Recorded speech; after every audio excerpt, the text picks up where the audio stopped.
pretty much identical bonnets. You can see Windsor Castle. We are in Windsor, funnily enough. Yeah. And we're just about to go to Heathrow, and we're going to catch an Air India plane to the Alliance Tyre Factory in New Delhi. So watch this space. While we're flying, you can have a look at the difference between a 620 Fendt and a 728 Fendt. So here it is. Next time you see us, we'll have swollen ankles. See you later. We'll take some aspirin so we don't get deep vein thrombosis. See you later.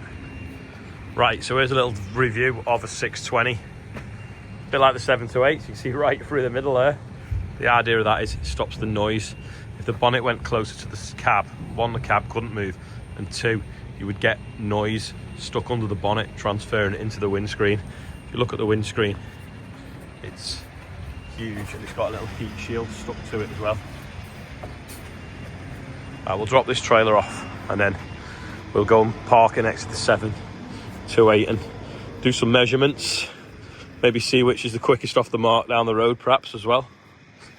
Just to give you an idea of like the torque and how quick it picks its feet up. Now, yesterday when I backed up, it was putting a camera on there, but it's not today. So I don't know why that is. Just did it automatically when I put it in reverse. There you go, camera 2, auto. You can have up to 6 cameras. Oh yeah, this screen as well.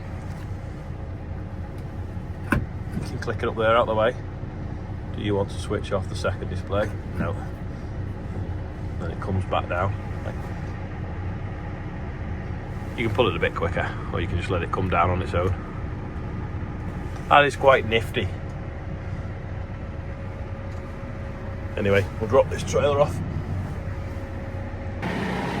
Now, it's possibly an option, but these levers on the spool valves are great because you can release the pressure without being in the cab, so you can just unplug them easily once you pull that lever.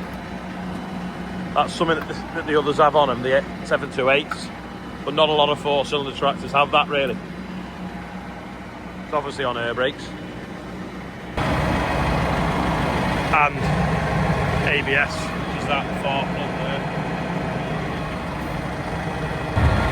Obviously got a banana push out hitch, makes it really handy to see from the cab, and quite easy to swap. And believe it or not, this actually fits in the toolbox, which is under here. Doesn't look very big, but it's got a fair depth to it. Oh, someone said, does it sound like a, well, when Marty said, does it sound like a Mondeo? No, does it? Does it sound like a mid-2000 taxi? To be honest, it depends where you stood. It does a little bit, doesn't it?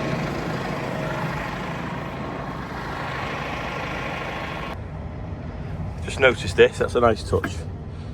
Back window blind. Now this seat is supposed to be the better seat, but I don't like that because it's always in your way.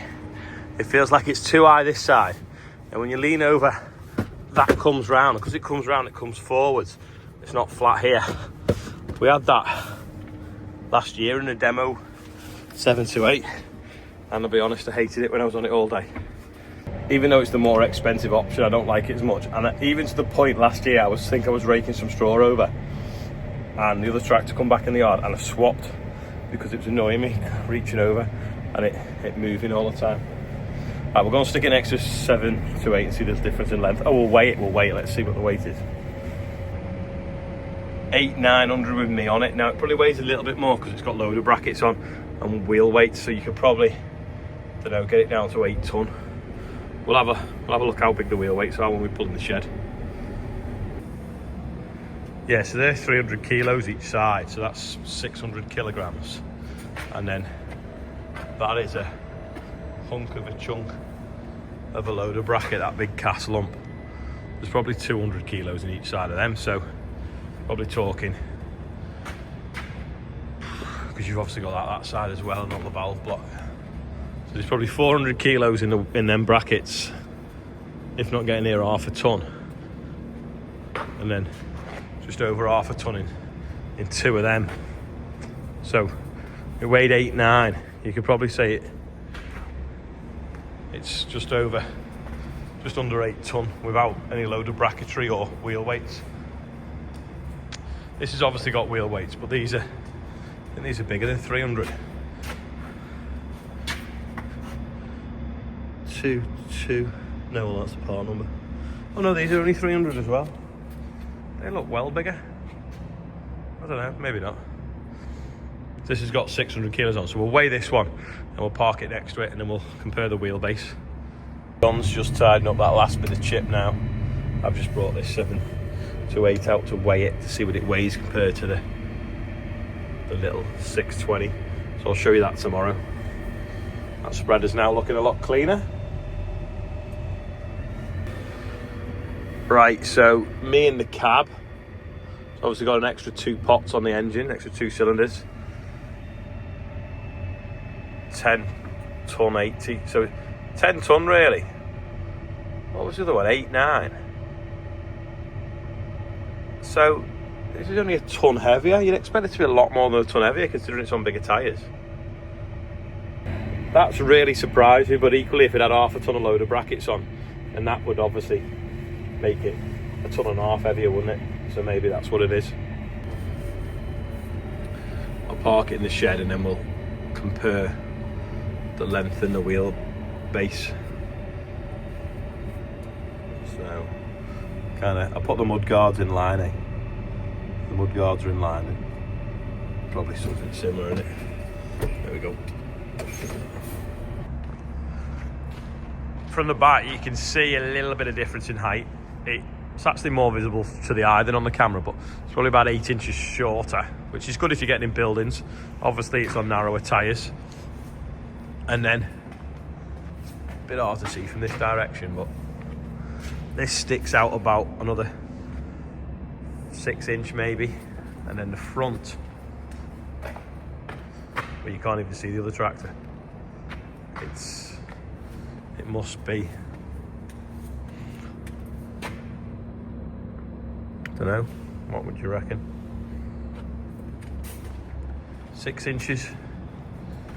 6 inches less in the wheelbase, perhaps. Maybe not even that much. It's a foot shorter, perhaps, though. When they're coming towards you, though, pretty much identical bonnets. Just one sits a bit higher than the other. That slopes a bit more, which is probably good for if you've got a loader on. Both got front PTOs as well, so that won't make much difference to the weight either, will it? Oh, you can nearly see on the mirrors better the difference in height, because they both come out from the same point in the cab. Right, we'll go and compare the turning circles, shall we? Right, I'm sat on the weighbridge, fairly central. I'm going to put full lock on, and then I'm going to drive in a circle, and we'll see how short this turns.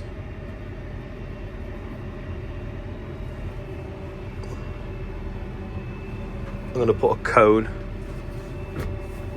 I'm going to put a cone there. Right. And then we'll do the same with a 620. Get one of these little cones. I'll get a tiny one. Screen topsoil at the back. There's the rattle.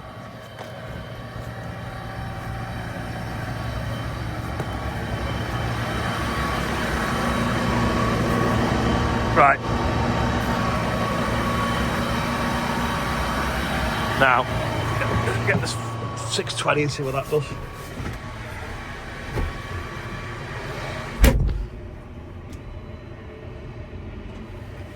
Not many tractors will do that, you know. Right, back on the weighbridge in exactly the same spot. Full lock. Let's see.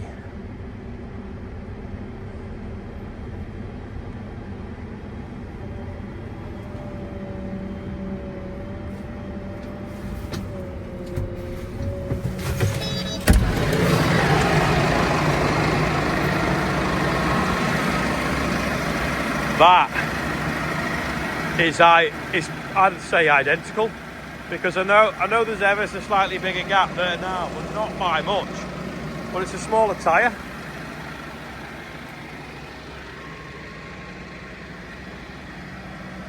No way. Wouldn't think that, would you? We're going to see which sets off the quickest. In fact, the yard's probably quick enough to do that on. But long enough to do that on, to be honest. Saying that though, because the road works, we could probably just see what it's doing on the road, because the road's been shut.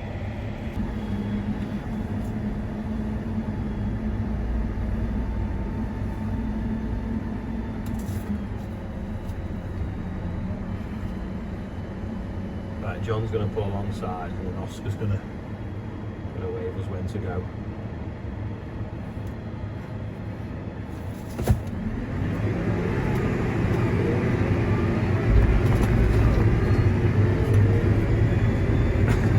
Pretty clear. 728 pulls away quicker.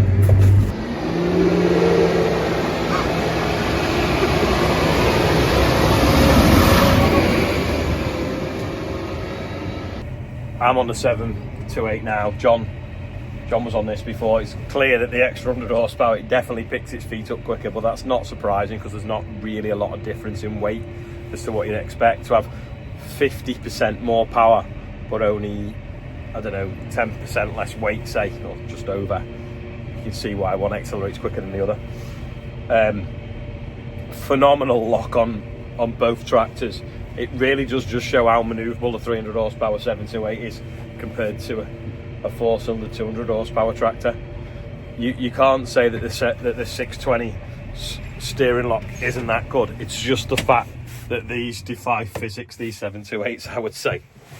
Today's quiz question is, which do you prefer, the 728 or the 620? Let us know in the comments. Stand next to it for scale.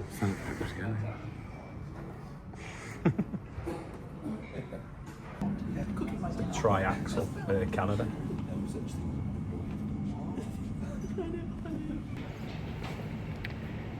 Just in the airport lounge, about to get on a plane, and just heard some sad news. Steve Watson, who worked for ADAS, who's been really good helping with different things to do with SFI grants, that kind of stuff. Well, anything that ADAS does, has sadly passed away today. We gave him a mention the other day because he was in hospital not well. Wasn't very old, bit of a shock. That looks like our limousine. Just about to board the plane, so we're going to quickly do the birthday. So, hi everybody. So happy birthday, David Wright. You're 53 today. Happy birthday, David. Freddie Southwood, happy birthday. He's 13 today. James Parker, happy birthday. You're 50. Big 50. And Tony Hall, happy birthday. We've just seen you outside kicking the tyres on the plane, so hopefully it's good to go. He gets everywhere, doesn't he? Yeah, he's like that elf at Christmas, isn't he? Oh, and Hannah. I think we did Hannah Postlethwaite. We did it last yeah. night. Yeah, we were on the bumper last night. So happy birthday, everybody. Anyway, hope you enjoyed the Fendt video. Sad news about Stephen, but what did someone say the other day? The brightest candles burn out the soonest, and that's correct. Hell of a brain on him, unbelievable brain on him, and a massive passion for tractors. He must have so many pictures of tractors that he's took over the years. So we're off to New Delhi, so see you tomorrow. Next time you see us, we'll be somewhere else. Take care. Bye.